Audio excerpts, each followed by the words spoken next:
live from the new Adreno Melbourne store. The grand opening is being held here tomorrow. We've got massive giveaways, $25,000 of giveaways, free sausage sizzle, heaps of stuff going on. Right now we're coming to you live because we are about to have a chat with Aimrite's Travis Hogan. He's the owner of Aimrite Spearfishing. Super knowledgeable expert on all things spearfishing related, so if you've got any questions, feel free to pop them in the questions below, especially if they're related to anything Aimrite guns, wetsuits, stuff like that, and we'll do our best to answer them. Hey Travis, how you going? How you going? Cool. So can you tell us a bit about your role with Aimrite and the history of Aimrite? Yeah, so Aimrite was founded back in 1990 by Rick Couture. Rick is an American guy, served 32 years with the US Navy, so very, very intelligent guy, well travelled, and he started Aimrite purely by making trigger mechanisms and muzzles for custom spear gun manufacturers. That's how it started, and then it evolved into spear guns, yeah, it pretty much took off from there. Rick spent the next 13 years, I think, building up the company. Before, yeah, we purchased it in 2012. Been doing that ever since. So yeah. Wow. So Aimrite is 17 years old. Yeah, I think it's 17 years old at the end of the year. Yeah. Yeah. So, wow. And we're in this year in December is the 10th anniversary of the Venom line and the Venom handle. So that handle's been around for 10 years. So. Yeah. Is there anything, you got anything special planned for that 10-year anniversary? Yeah, me and Rick have been planning something pretty special, so we'll come out with a limited edition spear gun for the end of the year. Wow. With the Venom handle, and yeah, so that'll be a pretty good package that we'll put together, and a few little extra little bits that will come with those spear guns. So yeah, that'll be launched towards the end of the year, about August, September. To celebrate the 10th anniversary. Cool, looking forward to it. So I'm sure so many people are really interested. What's your history in spearfishing? How did you get into it and when? I was actually a bit of a late bloomer, so I got introduced to spearfishing by a friend of mine that I was in the military with, probably about the 2008, so yeah, pretty recent, and yeah, pretty much was addicted at the first time I touched the water, and then when I travelled overseas in 2010, I spearfished through Central America. Met a guy by the name of Jack Burnett who taught me pretty much everything about how to hunt fish. In Indo, was it? No, in Nicaragua. Oh, wow. And Belize, yeah. So that's where I learned pretty much most of my skills. He was a very, very knowledgeable guy from San Diego. And pretty much from there, came back to Australia. On the way back to Australia, stopped in at Fiji for a 7-day little holiday with Cass, and yeah, met a couple of guys by the name of Travis Hogan and Andre Rakura who were over there filming, oh sorry, not Andre, Simon Ladder. And yeah, spent the day with them, got addicted, shot my first dog tooth, and yeah, just escalated from there. So. Can you tell us a bit about your first dive and first fish, that got you addicted? First dive that I went was my mate who was from Newcastle took me up to Seal Rocks. We swam out off Sealy's, just a rock hop. The gun I had was a 1 metre Rob Allen. I heard that they were the best in the business at the time, so that's what I purchased. Swam out there with him and yeah, went for a dive. I think my first fish I shot was a yakka for a bit of burley, and that was it. We burleyed up for a kingfish, and yeah, one of the boys shot about a 7-kilo kingfish. So wow. that was the day, and the most amazing thing I saw that day was the amount of Adreno sharks hanging around there, which yeah, blew my mind. And yeah, it's always incredible hearing how people first get addicted to the sport. Whereabouts? So you started spearfishing overseas, really? Yeah. Yeah, cool. Do you have a favourite spearfishing trip or spot that stands out for you that's pretty special? It's pretty hard to beat the Coral Sea. Yeah. So that's North Queensland, yeah, out of far coast. North Queensland, yeah. off the coast.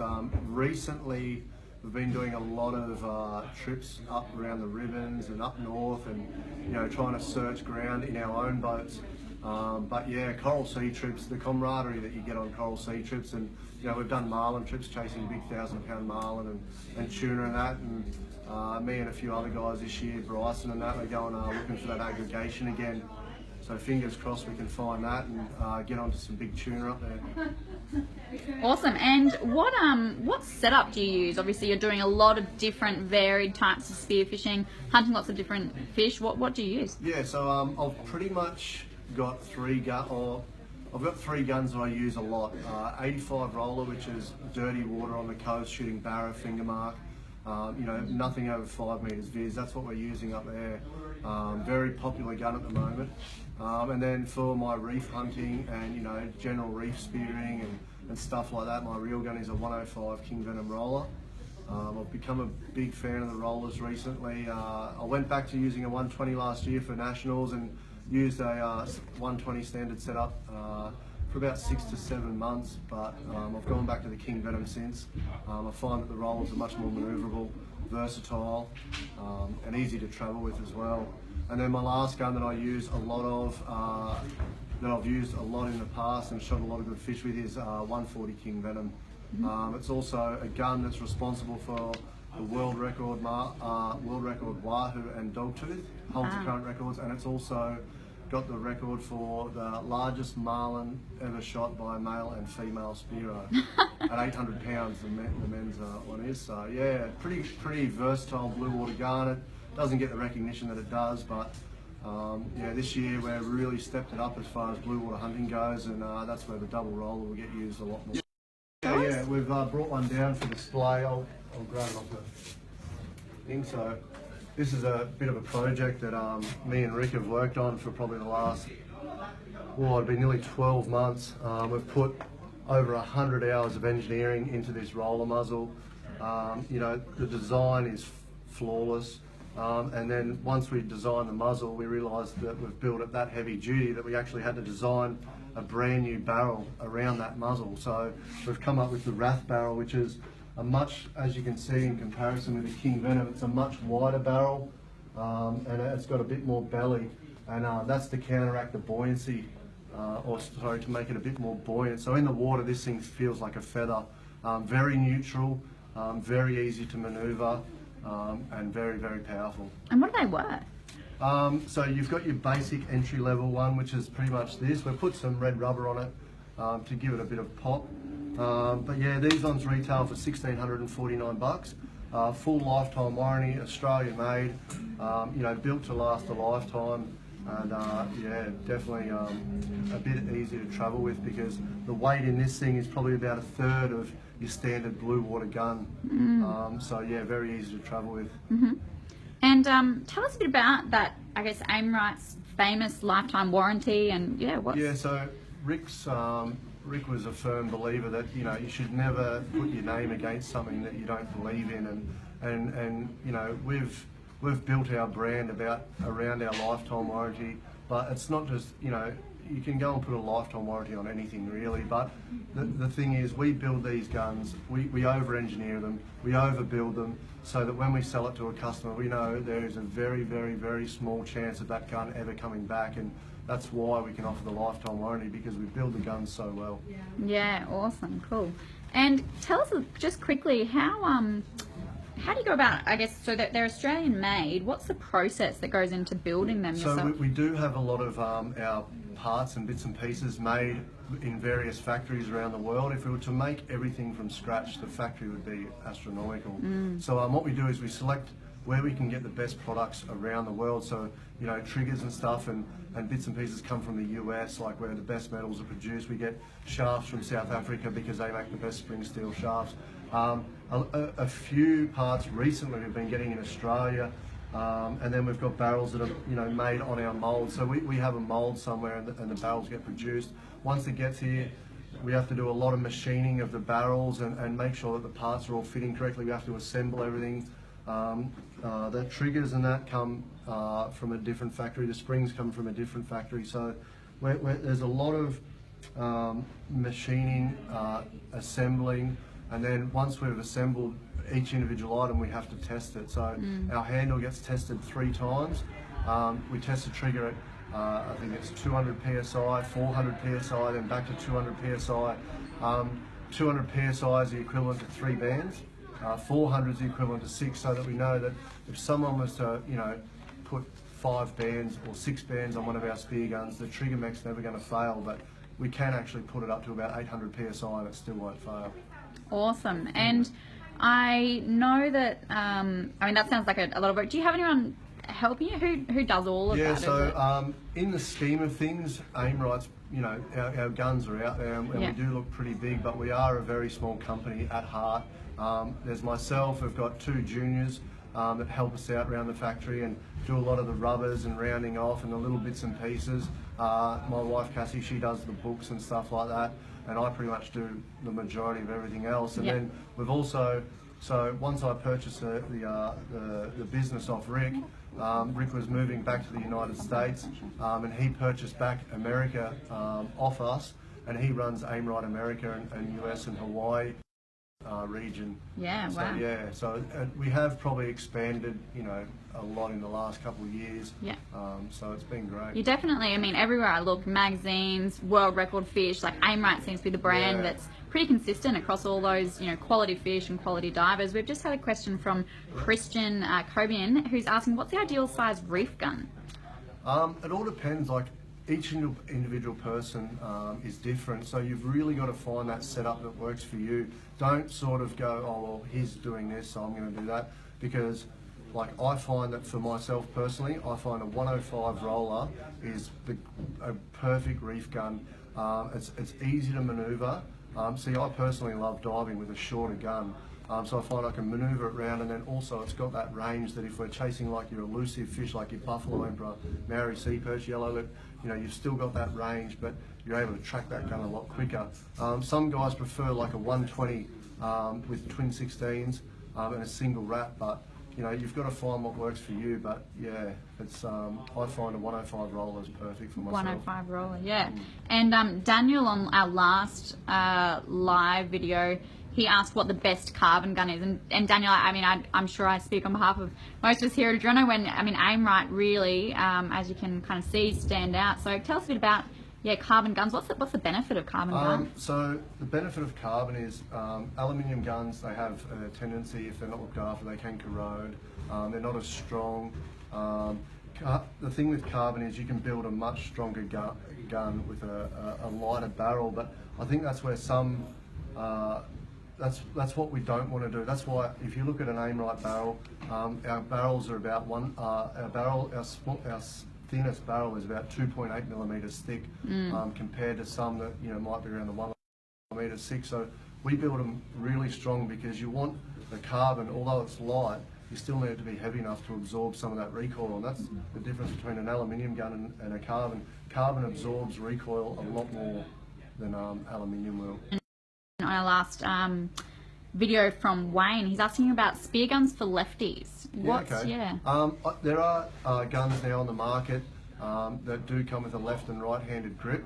Our Aimrite guns are an ambidextrous grip. So show us how that grip works, or you can grab a smaller gun if you like. No, that's all right. So yeah, pretty much this is the grip that we designed. This is the handle that we've had for the last 10 years. So pretty much it comes with an inbuilt safety, which we call a safety assist. Unlike other safeties on the market, it's not like a locking mechanism or a switch, so it is a silent safety, so there's no noise. So if you're down on the bottom, you know, your safety's on, and you know, some guns you'll have it go click. This one's just completely silent. It was developed by Rick Batua, who spent 32 years in the military, carrying a weapon every day of his life. So when he designed this, he wanted something silent. And it's actually, some people find it difficult to dive with, but once you get your head around it, all it is it's just gripping the gun. Yeah. And then it's always on. You know, that you've always got a safe gun. All you have to do is release that and your gun's safe. Like, so that red bit basically blocks that trigger, the actual stops the trigger from coming back. Yeah. I know when I started using Aimrite guns myself, I kind of looked at the trigger, and a few people said, oh, those triggers look a bit funny, and then so I've gone, oh, let's go with these triggers. They look a bit different and difficult. My first dive, I went down and I shot a cobia, and it was sitting on the sand. I was actually diving with Rick. Yeah, right.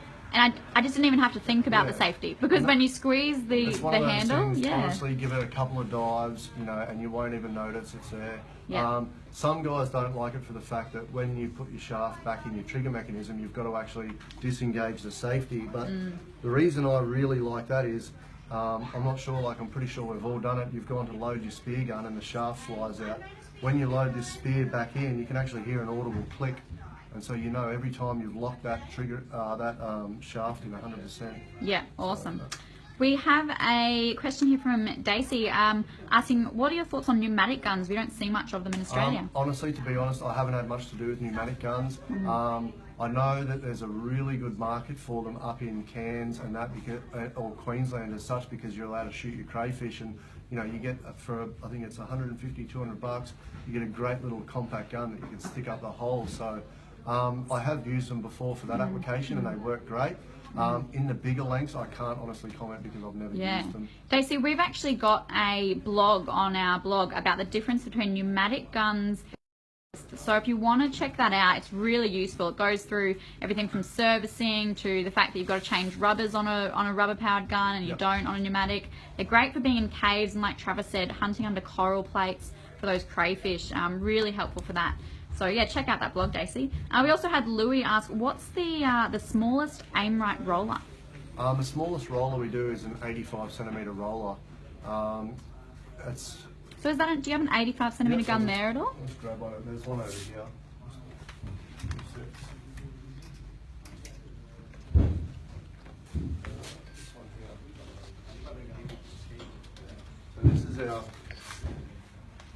So this is our 85 centimetre roller. Very, very, very popular gun, especially for shooting big fish in dirty water. The first series that came out was the Comp Venom roller, and now we've just upgraded it, and we've upgraded the shafts to 7.5 mil for shooting those bigger fish. A gun that's been tried and tested, also shot a lot of big fish. We actually, when they first come out, gave one to Tim McDonald. Tim McDonald has since, shot a lot of good fish with it. Who is that? Just quickly, who's Tim McDonald? Tell us a little bit about him. Probably Australia's best spearo. Been around for a while. Phenomenal diver, phenomenal person. And yeah, when we first brought it out, we thought that if anyone is going to put it through its paces, it would be Tim. And yeah, he ended up shooting a sailfish over in Western Australia with an 85 centimetre roller.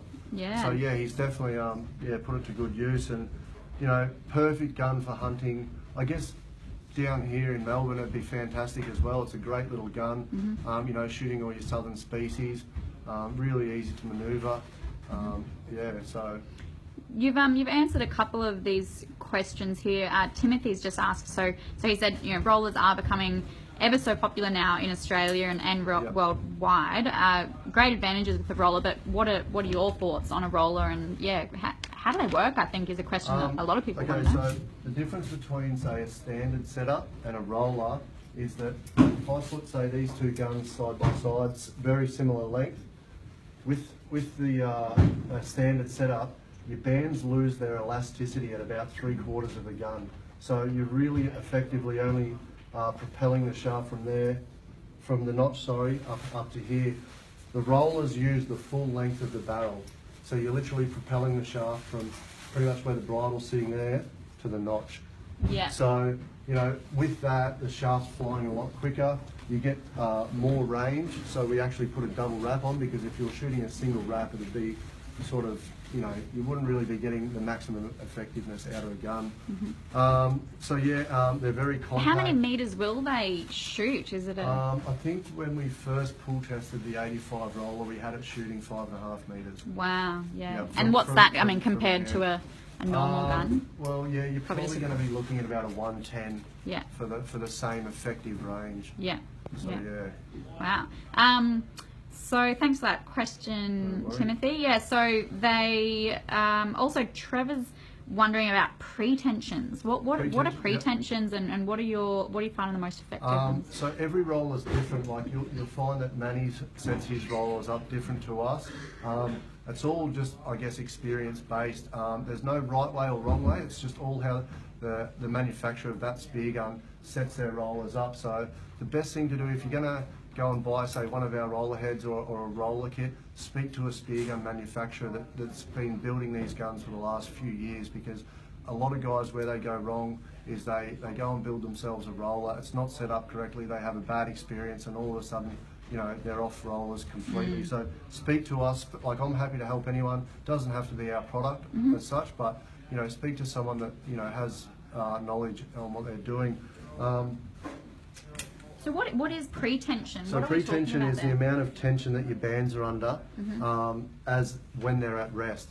So what we do is we cut our bands a lot shorter than most, so that we only have to run about 5 or 6 centimetres of pre-tension, because what we find is you don't want all this unnecessary force hitting the roller head, because if I stretch the bands out, say that far, and there's a lot of tension on those bands when they hit that roller head, if the roller, it could cause damage over a long period of time, and it's just wasted energy. So and not only that, you're using probably say 5 or 10 centimetres of rubber extra. When they're constantly under tension, they will perish a lot quicker. So yeah, we actually cut our bands slightly shorter than most, and we only run that 5 centimetres of tension. So at full stretch, the bands will be stretched out 350%. Yeah. Okay. Cool. And just having a look here at some of the questions. So Rocky's wondering, how does the roller mechanism work? So I think it's not that different to a normal, or it's not different to a normal gun? If you're talking about the handle and mechanism on Aimrite guns doesn't change through the entire series. So, from your $450 aluminium guns right up until our double roller, we use exactly the same handle and trigger mechanism. We use all the guns come, set up pretty much the same. So it's the barrels. The only thing that really can change is the barrel, the muzzles, the rubber configurations, and then obviously extra parts that you're fitting them with, shaft diameter. Yeah. But yeah, so with these ones here, the handle and mech is the same throughout our entire range. Cool. What's the price on the 85 centimetre Aimrite roller? Christian is wondering. I think I'll just turn this back up. So at the moment, they're actually normally $8.99, and Adreno's got them here for $8.49. $8.49 on the 85 centimetre roller. Yeah. So just quickly, what else have you got in the range? We've got a wetsuit over here. Yeah. So let's have a look at that. So we've just got another shipment in of Aimrite suits. We started out originally with a black suit, which was our Venom suit. We've then progressed into a camouflage. A company that has been making wetsuits for the last 35 years. One of the best in the business, if not the best. Very knowledgeable man. And the new suits that we've actually gone for, the previous model we had was a titanium line suits, but we've since gone for an open cell. What we found with the open cell is they're a much more flexible suit. And why is it important that they're flexible? You don't want to be restricted in the water, because if you're restricted in the water and you're using unnecessary muscles that you don't need to be when you're at rest, you're going to be burning oxygen, your dives are going to be shorter, and you're going to wear yourself out. If you've got a real flexible suit that's not restrictive, it's warm and comfortable, you're not shivering, your experience in the water is going to be much better, and your dives are going to be much better, they're going to be quality. Yeah. So. And what thicknesses do those wetsuits come in? We've got 5mm, 3mm and 1.5mm, and then towards the end of the year, I think we'll have our Lycra suits out again. So yeah. Yeah. And what I don't think there's a price tag on that one. Do you know what they retail for? They are $4.99. Yeah. And they're on sale at the moment for $3.99. Okay. Yeah. So we've just got a quick question here. Why would someone choose an Aimrite over a Rob Allen speaker? That's a good question. One thing that I've always been told is we sort of don't like to compare our product with another product. At the end of the day, Rob Allen is a great spear gun manufacturer, been around for a very long time, and always produced a very good product. If I could say one thing that I guess Aimrite does, we build our guns very strong. They're unbreakable. Our trigger mechanism is world renowned. We've got the lifetime warranty, and the gun is also Australian made. At the end of the day, like I said, it's personal preference, but yeah, you're not going to go wrong with either product. Yeah, cool, awesome. Timothy's asking for a price, please. And Tim, I think you're talking about rollers. So what I guess what's the price range on your roller guns? So the main two roller guns we do is the Fury Carbon, which is $849 at the moment, and then we also do a King Venom roller, which. Should we head back over to the rollers just quickly? Yep. We've got a couple of questions about those coming up. Travis is here for those who've just tuned in our Melbourne store. We've got our grand opening happening tomorrow. Travis is here for that. He's got a bunch of show bags for the juniors to hand out tomorrow, and we've got 150 show bags valued $150 each to give out to some customers in the morning. So Travis, yeah, so what are the price ranges, I think was the question from Tim. So the King Venom roller I think comes in at about $1,299 because it utilises a much nicer, much stronger barrel. That the King Venom barrel actually takes about 12 hours to manufacture. So we can only make one barrel a day. Wow. So yeah, it's a long process. It's actually 2 barrels in one. The next, I guess, gun that we're coming out with is a new barrel. It'll replace the King Venom roller. It's a barrel called Rage.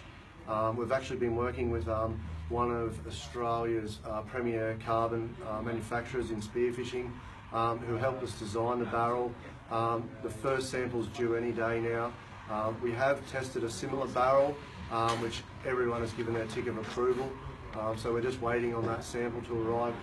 We've got no doubt that it's perfect because the factory that we use we've been working with for the last 10 years. So what kind of testing will that new range go through before it hits the shelves? We test the buoyancy, we test it with a reel, without a reel. We'll test what size shafts we'll lay in there. And we just mainly make sure that the barrel's 100% perfect. We don't want any faults in the carbon or anything like that. So yeah, once that arrives, we'll put it together, test it. One of the guys over in Hawaii at the moment, Justin's actually been testing a similar barrel and shooting a lot of good fish with it. Very positive response. So yeah, we're pretty excited for that to come out towards the end of the year. Awesome. And Pete Morris is asking, what's the biggest size gun you do?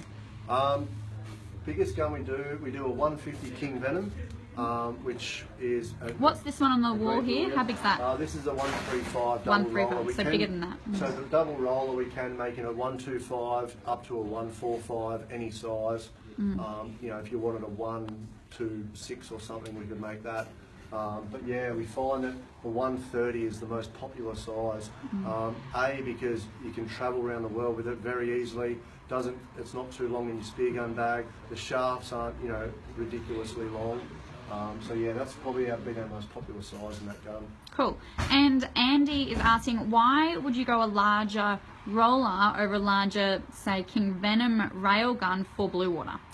It all depends what roller you're talking about. The reason we sort of don't go any bigger than a 115 in our single roller range is because we find that the effectiveness of a roller after that length in a single stage roller, A, becomes really hard to reach up and load, like you're reaching up a long way, and B, it's not really, like you said, as effective as say a blue water gun like a King Venom.